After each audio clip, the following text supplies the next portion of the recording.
Hai sahabat, selamat pagi. Salam bilioner. Jumpa lagi di channel You The Billion. Terima kasih sebelumnya Anda sudah berkunjung ke channel You The Billion.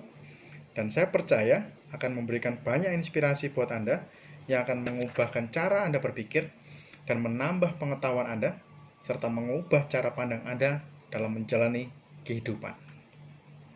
Dan saya percaya tidak ada yang kebetulan kita berada di tempat ini, di channel You The Billion, karena Tuhan sudah menciptakan bilion-bilion yang luar biasa di dunia ini, yaitu Anda dan saya. Dan untuk terus mengikuti setiap harinya, gratis. Sebelum melanjutkan, Anda bisa klik subscribe dan pencet loncengnya sekarang. Terima kasih. Masih di seri buku The Record Breaker, Marcel Halem dan penerbitnya MIC.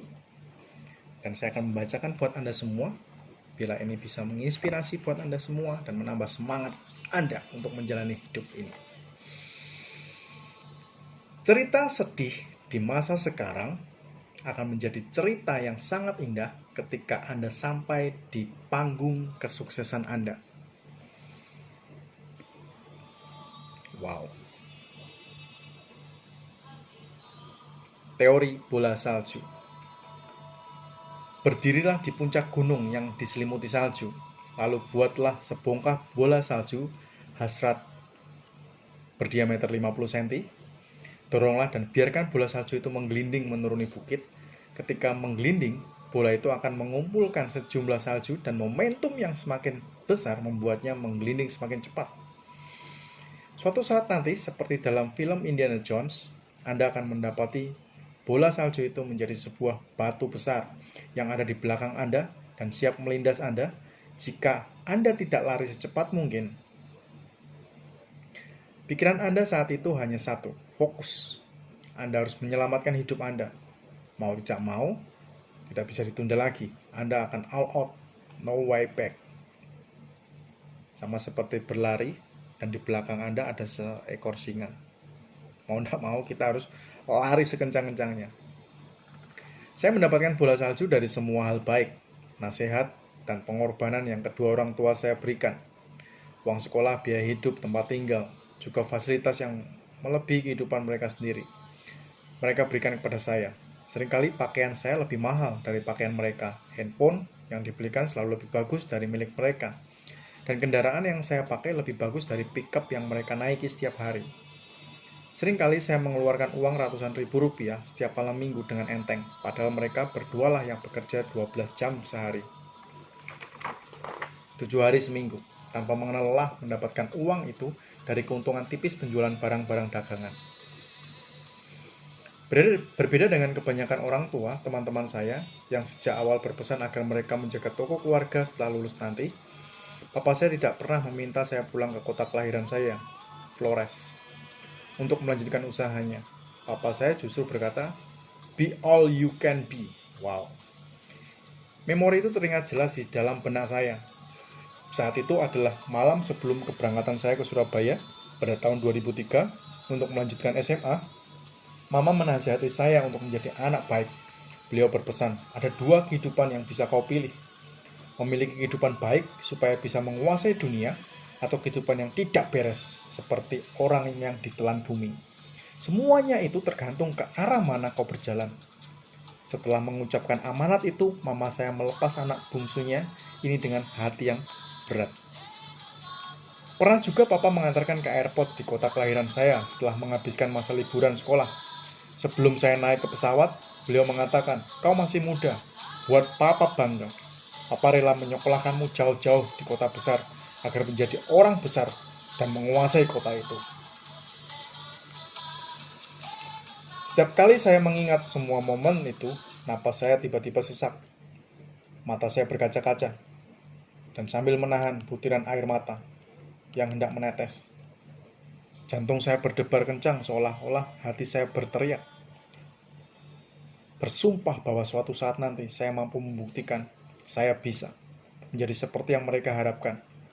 Bahkan jauh melebihi semua harapan terbesar mereka berdua. Itulah yang saya maksud sebagai teori motivasi, bola salju kesuksesan.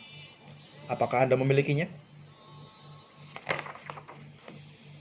Carilah bola salju Anda, renungkan hal itu, tulis dalam dream book Anda masing-masing. Biasanya bola salju itu adalah hasrat atas kekayaan, reputasi, kekuatan, pengetahuan, kebahagiaan, kegembiraan, kepuasan, penghargaan, dan pengakuan.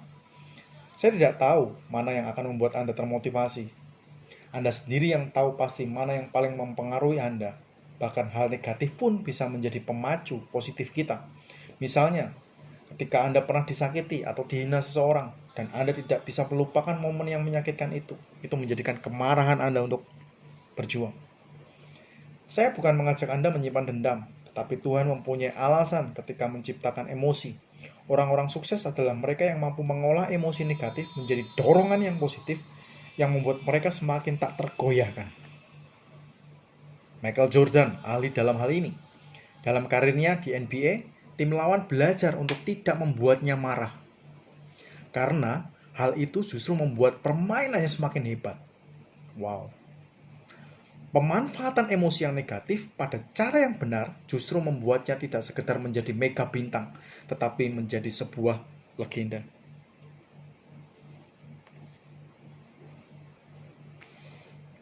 Sangar yo. Mantap ini Michael Jordan ini. Saya pun pernah mengalaminya ketika menjalin hubungan, putus nyambung dengan seorang wanita sejak SMP hingga awal perguruan tinggi. Orang tuanya melarang keras. Awal perguruan tinggi, saya sering menemukan SMS lama dari orang tuanya di handphonenya yang sepertinya lupa ia hapus.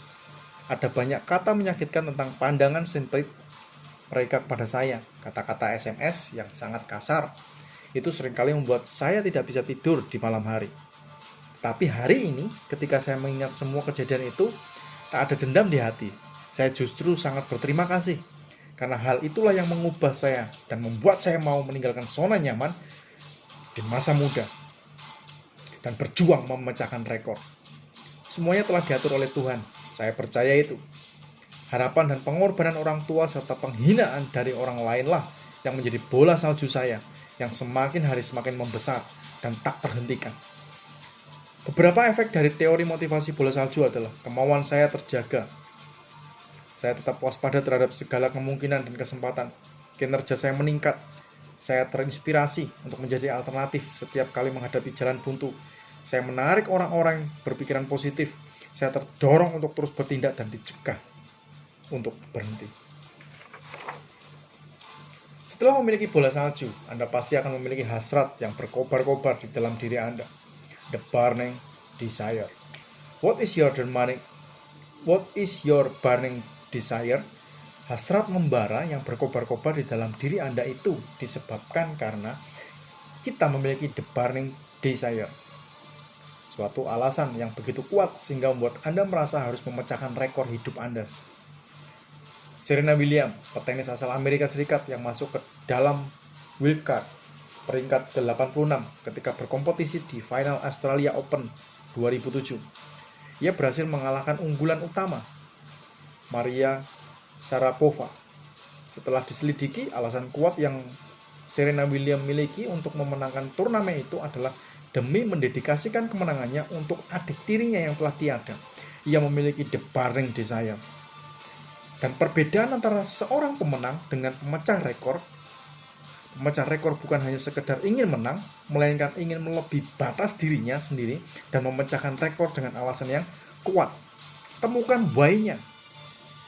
Jika setiap goal yang Anda tetapkan tidak disertai dengan the burning desire, target atau goal Anda hanyalah sekedar goal, seperti suatu pertandingan sepak bola tanpa goal, hanya gawangnya saja. Dulu saya berulang-ulang ingin menyerah dalam karir saya, tetapi saya selalu bangkit setiap kali saya mengingat hinaan dan cemoohan orang pada saya. Pembuktian adalah alasan saya. Pembuktian adalah my burning desire. Sylvester Stallone juga menjadikan pembuktian sebagai the burning desire bagi dirinya ketika memenangkan piala Oscar untuk film Rocky. Ia naik ke podium dan membacakan daftar deretan penolakan atau cemoohan dari produser film yang pernah mengatakan padanya bahwa ia tidak akan berhasil. Kenikmatan terbesar dalam hidup ini adalah melakukan hal yang menurut orang lain tidak mungkin Anda lakukan. Seperti yang dikatakan oleh Walter Baggett, kenikmatan terbesar dalam hidup ini adalah melakukan hal yang menurut orang lain tidak mungkin Anda lakukan. Emas berlian, rumah mewah, uang mobil mewah, liburan ke tempat eksotis, popularitas, maupun medali emas tidak cukup untuk membuat Anda bertahan menghadapi setiap tantangan. The burning desire yang ada di baliknya lah yang bisa membuat Anda memecahkan rekor dalam hidup Anda. Fear factor. Banyak yang mengatakan, saya tidak berbakat, saya tidak mampu, itu bukan bidang saya, bukan bagian saya tidak cocok mengerjakannya. Sebenarnya, orang-orang seperti ini hanyalah kurang memiliki alasan kuat atau the burning desire untuk sukses. Percayalah. Tahukah Anda tentang cara fear factor yang sempat booming beberapa tahun yang lalu? Ada hal yang perlu kita pelajari dari acara tersebut. Mungkin Anda mengira mereka adalah orang-orang berani melakukan apapun dan menyingkirkan rasa takut dan egonya sendiri demi uang. Padahal bukan demi uang. Ada alasan yang lebih kuat di balik uang itu sendiri. Lihatlah dalam acara Fear Factor, mengapa mereka makan kecoa? Madagaskar atau cacing seperti makan spaghetti. Apakah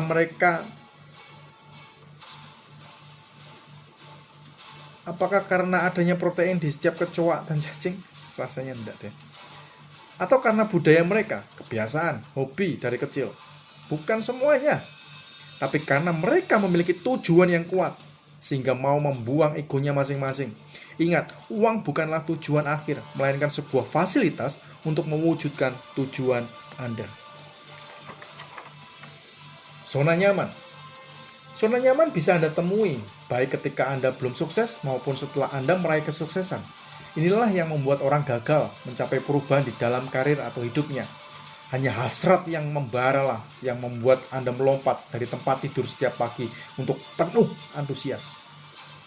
Walaupun hanya sempat tidur selama 4 jam, hanya hasrat yang membara lah yang dapat membuat Anda naik ke level selanjutnya ketika Anda telah meraih kesuksesan.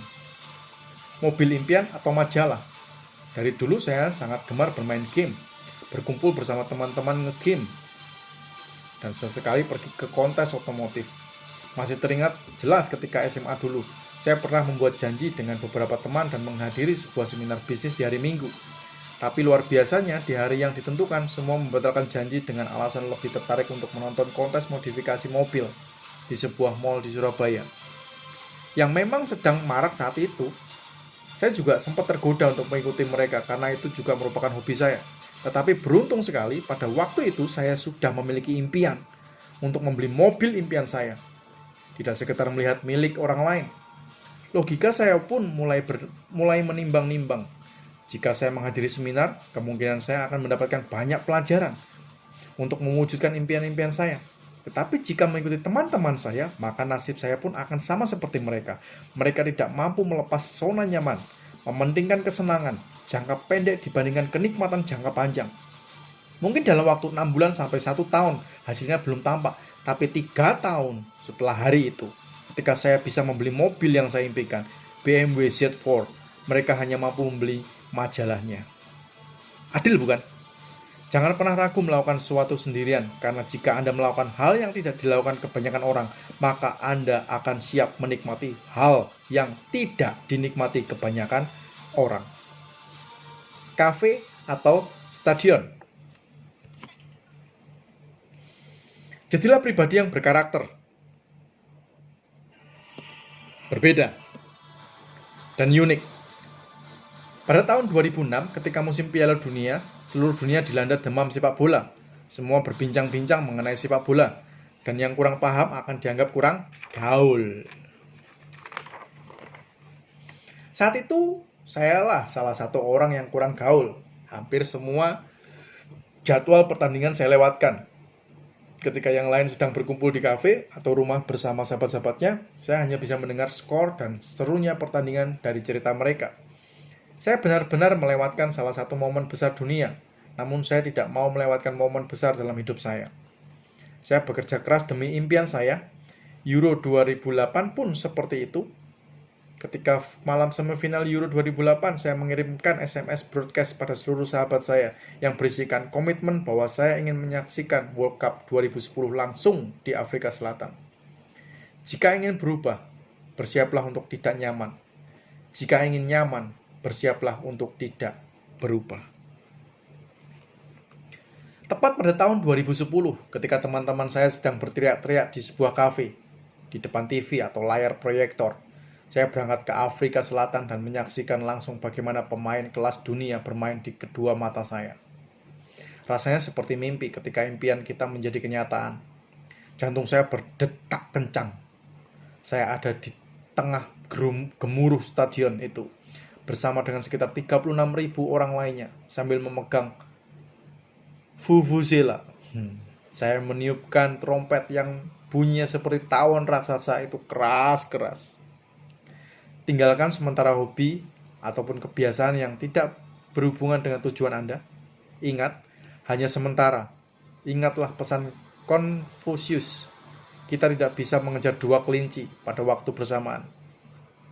Kita tidak bisa mengejar dua kelinci pada waktu bersamaan. Setelah Anda mendapatkan impian Anda bisa melakukan hobi Anda sepuasnya. Tentunya ketika hal itu terjadi, teman-teman Anda yang lain tidak mampu melakukannya. Kuncinya adalah katakan tidak pada sesuatu yang baik dan katakan ya pada sesuatu yang luar biasa. Karena hidup kita hanya satu kali dan baik saja tidaklah cukup. Pembelok fokus. Seekor burung elang yang memburu mangsanya terlebih dahulu selalu fokus mencari targetnya. Setelah jelas bahwa yang diincarnya adalah seekor anak ayam, maka dengan kecepatan tinggi ia akan meluncur dari udara dan segera menyergap anak ayam itu. Tidak pernah sekalipun saya melihat elang yang sedang meluncur aksinya, tiba-tiba berhenti mendadak di udara dan berganti sasaran. Tidak mungkin rasanya ya. Karena melihat seekor anak bebek yang lebih gemuk.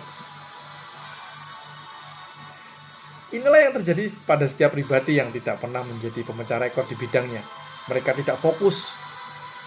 Fokus mereka biasanya dibelokkan karena kerja keras yang belum membuahkan hasil, ataupun karena berada di puncak karir. Ambillah keputusan untuk fokus, karena jika tidak, lingkungan Anda lah yang akan mempengaruhi fokus Anda dan mengambilkan keputusan untuk Anda. Percayalah di setiap bidang yang Anda tekuni. Jangan cepat tergiur dengan tawaran yang kelihatannya menyilaukan, bak berlian. Ketika didekati tawaran itu ternyata hanyalah sebuah pecahan kaca. Saya menyebutnya the signing syndrome, dan hal itu sangat membuang waktu serta tenaga kita. Tidak ada cara mudah untuk cepat kaya di dunia ini. Kekayaan atau kesuksesan hanyalah efek samping dari pengembangan kapasitas Anda. Saya berkali-kali menghadapi sindrom lukisan Monet, lukisan yang sangat indah saat dilihat dari jauh, tetapi begitu buruk, tak berbentuk bila kita mendekat dan mengamatinya dengan seksama. Tawaran untuk meraih kesuksesan dalam waktu singkat, dengan cara mudah, tanpa kerja keras, ataupun hanya dengan ongkang-ongkang kaki, semuanya benar-benar membuat fokus pandangan saya kabur. The Billionaire Focus. Menurut Warren Buffett, kekayaan pribadi yang besar di negara ini tidak dibangun di atas portofolio yang terdiri dari 50 perusahaan. Kekayaan itu dibangun oleh seseorang yang mengenali suatu bisnis yang luar biasa. Saya tersentak ketika mendengar kalimat yang seolah-olah menyadarkan saya tentang kekuatan fokus yang ia terapkan dalam hidupnya. Ketika saya bertemu dengan sahabat saya, Bong Chandra, saya tidak heran mengapa ia begitu sukses di usia muda. Saat itu ia berusia 23 tahun. Ia merupakan property developer termuda di Indonesia dengan omset fantastis. Wow. Di waktu luangnya, ia menjadi seorang motivator yang membagikan kisah suksesnya, menjadi salah satu penulis bestseller yang tulisannya terjual banyak, ratusan ribu eksemplar, dan menjadi miliarder di usia yang sangat belia. Ia mengatakan ada ratusan tawaran peluang kerjasama yang saya terima setiap bulan di email saya, tetapi saya memilih untuk masa bodoh mengajukannya. Bukan karena peluang itu tidak baik atau tidak menghasilkan, melainkan karena saya memilih untuk berfokus pada bisnis properti saya. Tidak heran ia begitu sukses dan karirnya berkembang sangat dahsyat. Wow. Saya harus menikahi karir atau profesi kita. Jangan sekedar pacaran yang terkadang lemah dan komitmen. Jadi nikmatilah naik dan turunnya karir Anda. Belajarlah dari profesi dan mentor yang Anda hormati. Ada kalanya kita harus acuh dan masa bodoh terhadap hal lain, seperti yang Bong Chandra katakan. The power of focus. Fokus itu seperti lampu. Sinarnya dapat menerangi sebuah ruangan di malam hari.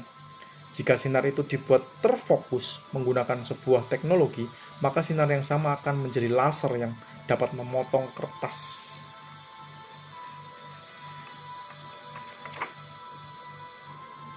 Artinya, jika kita berfokus pada sesuatu, semua sumber daya yang kita miliki akan menjadi jutaan kali lebih dahsyat. Sebagai contoh, bisakah Anda meletakkan buku ini sekarang dan push up 100 kali tanpa henti? Mungkin 90% orang menyerah di awal dengan banyak alasan. Tetapi bagaimana jika saya memberikan reward sebesar 10 juta rupiah bila Anda mampu melakukannya? Tentu ada beberapa yang langsung menyanggupi. Lalu bagaimana jika tambahan rewardnya menjadi 500 juta rupiah? Saya rasa Anda akan mengatakan, oke, saya pasti bisa. Teman-teman, apakah otot Anda tiba-tiba membesar ketika saya memberikan atau menambah rewardnya? Atau tiba-tiba stamina Anda bertambah dan keadaan gravitasi bumi mendadak melemah? Apakah ada keadaan apapun di luar sana yang berubah? Jawabannya tentu tidak. Hanya ada satu hal yang berubah, fokus Anda.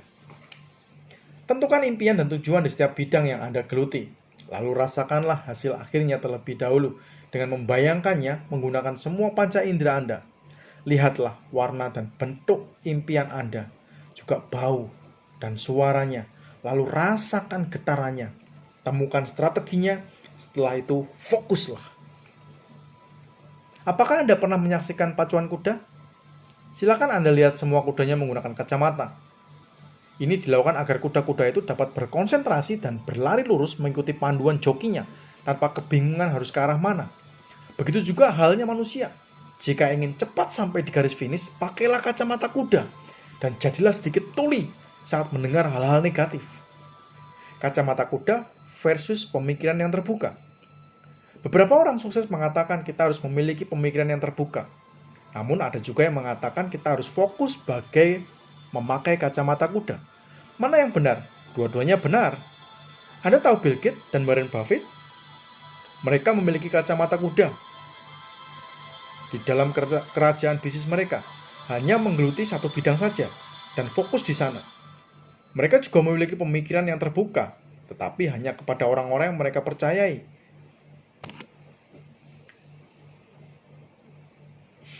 Jika merujuk pada pernyataan Napoleon Hill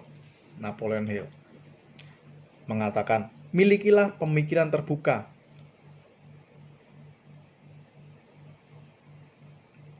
Pada perkumpulan mastermind Anda.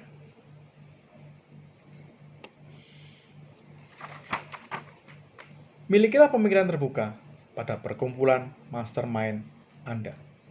Tentu akan sangat merepotkan jika Thomas Alva Edison atau Wright bersaudara harus memiliki pemikiran yang terbuka pada teman-teman dan pemerintah yang mengatakan impian mereka mustahil. Untungnya mereka memiliki 2 set kacamata kuda yang membuat kita dapat melihat terangnya malam hari dan terbang mengelilingi dunia dengan burung besi. Wow.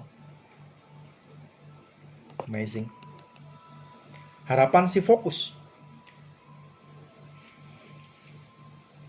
Sama seperti ketika pertama kalinya saya ingin menulis buku ini. Awalnya saya merasa tidak mampu melakukannya, apalagi jika mengingat masa-masa sekolah dulu. Saya hampir tidak pernah menyelesaikan semua tugas mengarang. Tetapi saya mempercayai kekuatan fokus. Ketika saya benar-benar mampu melihat tujuan akhir dari apa yang saya lakukan dan mempercayai bahwa itu semua akan menjadi sebuah kesuksesan besar, maka saya pun bersemangat menyelesaikan buku ini. Mengapa ada yang menulis dan menyelesaikan buku mereka dalam waktu 1 tahun, tetapi ada juga yang menyelesaikannya dalam waktu 1 bulan, 1 minggu, bahkan saya pernah mendengar seorang penulis yang mampu menyelesaikan bukunya dalam 1 hari. dan karyanya menjadi bestseller. Faktor apakah yang membuat seorang penulis terkenal mampu menyelesaikan karangannya dalam waktu tertentu? Itu semua karena kekuatan fokus. Ketika kita menutup mata dan membayangkan banyak benda berwarna merah di sekeliling kita, coba membayangkan ketika kita menutup mata dan bayangkan benda berwarna merah di sekeliling kita. Maka setelah kita membuka mata, dengan segera kita akan terkejut begitu menyadari banyaknya benda berwarna merah di sana. Coba ulangi sekali lagi, tutup mata Anda. Dan bayangkan di ruangan tempat Anda berada saat ini, terdapat lebih banyak benda berwarna hitam. Maka yang terjadi berikutnya, kita akan terfokus melihat lebih banyak warna hitam. Kecepatan seseorang memecahkan rekor dalam hidupnya bukan tergantung pada keadaan yang sedang terjadi, melainkan pada kepandaiannya mengontrol kekuatan fokus yang sudah ada di dalam dirinya sejak lahir. Ketika Anda mengatakan ingin mendapatkan $1 juta dalam 12 bulan, maka Anda sedang berada dalam proses mencapainya. Tetapi di tengah-tengah perjalanan, mungkin Anda kehilangan kepercayaan diri, yang artinya Anda berfokus menuju arah pesimis, dan terjadilah pembatalan terhadap $1 juta tersebut. Ketika Anda merasa baru bisa mendapatkan $1 juta dalam 10 tahun lagi, maka otak Anda akan terfokus demikian rupa, mengkondisikan gerak tubuh kita untuk bergerak mencapai $1 juta dalam 10 tahun lagi. Karena Anda adalah apa yang Anda pikirkan. Cepat atau lambatnya Anda berhasil mencapai sesuatu, itu bergantung pada fokus Anda sendiri, bukan keadaan. Tetapi belum tentu apa yang Anda lakukan setiap saat adalah fokus Anda. Bisa saja apa yang Anda lakukan berbeda dari apa yang Anda pikirkan sekarang. Pikiran Anda tidak di tempat. Itulah mengapa tidak sedikit orang yang menghadiri seminar terlihat kosong, karena saat itu pikirannya masih tertinggal di kantor atau di rumah. Terusik masalah pekerjaan dan lain-lain. Sehingga mereka tidak mendapatkan manfaat apapun dari seminar tersebut. Fokus adalah apa yang Anda pikirkan setiap saat. Orang yang fokus adalah orang yang fleksibel dalam membuat strategi. Ia tidak fokus pada satu strategi. Ia cepat mengganti strategi yang efektif. Ia memiliki 1001 strategi, tetapi fokus pada satu tujuan. Mantap ya. Orang yang tidak fokus adalah orang yang berharap pada keluarga, instansi, atasan, perusahaan, pemerintah, ataupun pemimpin mereka. Karena ketika rencana-rencana hidup mereka bermasalah, sebab memang tidak ada hal yang sempurna di dunia, pandangan mereka menjadi kabur, dan keyakinan mereka pun goyah. Orang yang fokus hanya berharap pada diri sendiri, dan sumbernya langsung. Mereka berharap pada kesempurnaan, yaitu pada Tuhan Yang Maha Esa. Walaupun mereka tengah sakit, dunia berguncang, atasan tidak beres, pemimpin berkhianat, atau perusahaan sedang bermasalah, orang yang fokus tidak akan peduli. Ia akan terus bekerja keras dengan performa puncak. Ingat, berharaplah hanya pada yang abadi dan sempurna, yaitu Tuhan Yang Maha Esa. Ketika Anda berharap pada satu yang duniawi, maka fokus Anda tidak akan bertahan lama.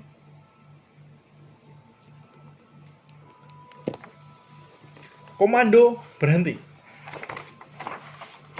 Masih banyak nih. Kita lagi ya. Satu halaman lagi kita selesaikan. Setiap anak dilahirkan dengan ambisi yang besar. Saat beranjak dewasa, mereka diserang oleh berbagai pernyataan negatif. Kamu tidak bisa, kamu tidak mampu, ini, itu. Berhati-hatilah. Carilah keamanan. Tahun demi tahun, ia menghadapi realita hidup dan ambisinya pun pudar. Bisa dikatakan bahwa hampir semua anak sudah mati saat mereka menjadi orang dewasa.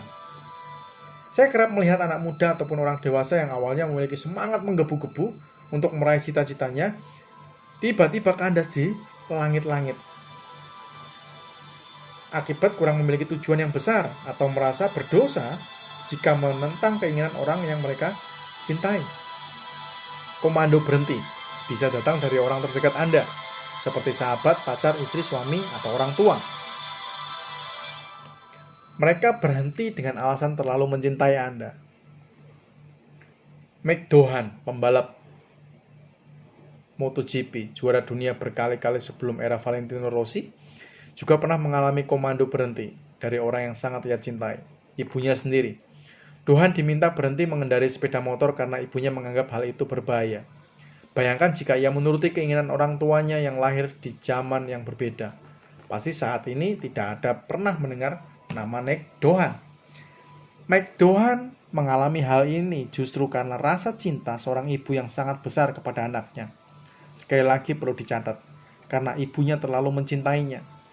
Tetapi perlu kita ketahui, saat itu ibunya belum mengetahui potensi yang dimiliki anaknya.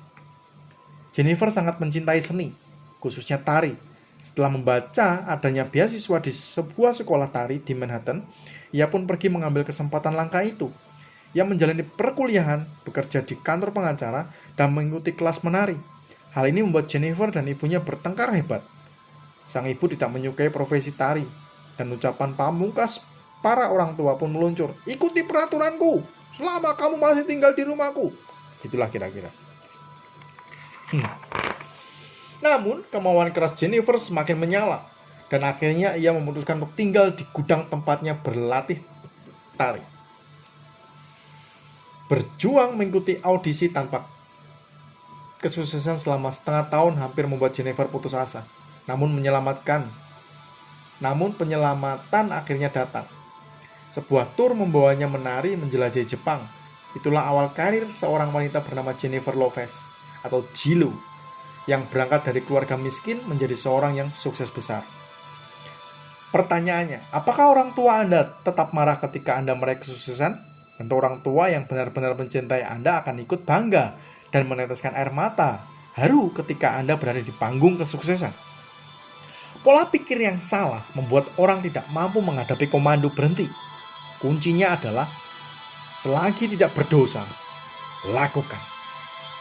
Tidak perlu berdebat, setujui saja semua pernyataan mereka, jadilah pribadi yang lebih baik di mata mereka, tapi di luar, lakukanlah hal yang menurut Anda benar, dan berikan bukti nyata yang akan membungkam mereka.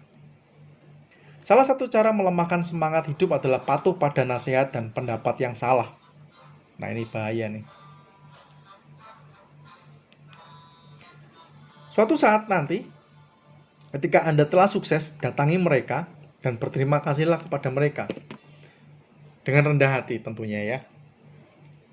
Nggak usah melawan. Jangan pernah melawan orang tua. Tetap hormati dia. Sayangi orang tua, cintai orang tua. Orang tua melakukan pelarangan, orang tua melakukan yang tidak setuju dengan apa yang Anda lakukan, seringkali itu hanya untuk mengungkapkan rasa cintanya kepada kita sebagai seorang anak.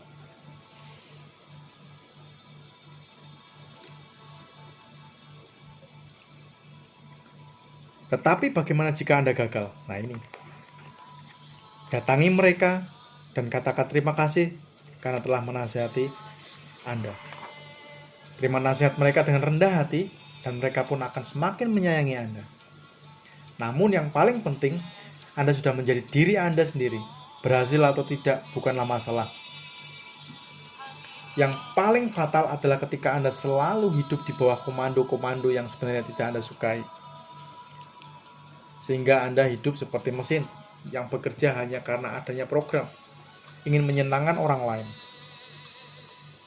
Dan kabar baiknya adalah kita tidak bisa menyenangkan semua orang. Betul? Ingat, kita adalah manusia, makhluk yang paling memiliki akal budi, serta memahami hak dan kewajiban. Ingat, hampir semua penemu kelas dunia membangkang dan menentang keras komando berhenti. Tes kesuksesan, kelulusan selalu didahului oleh tes apapun, ujian. Jika dibalik lulus sebelum ujian, kekacauan akan terjadi. Semua yang lulus belum tentu layak menyandang gelar atau predikat yang mengiringi nama mereka. Begitu pula dengan kesuksesan. Tuhan akan membiarkan kita menyelesaikan tes hanya jika kita benar-benar berniat menjadi seseorang yang berpredikat sukses. Namun, jika kita sekedar coba-coba atau tidak sepenuhnya berniat mengambil predikat itu, sudah pasti kita akan gagal. Zona nyaman, pembelok fokus, dan komando berhenti merupakan semua tes yang akan dihadapi para calon pemecah rekor seantero dunia, yaitu Anda dan saya. Intinya tetap fokus, lakukan terus yang bisa Anda lakukan yang terbaik, pecahkan rekormu, tetapkan impianmu, dan berani untuk mewujudkan setiap apa yang kau impikan.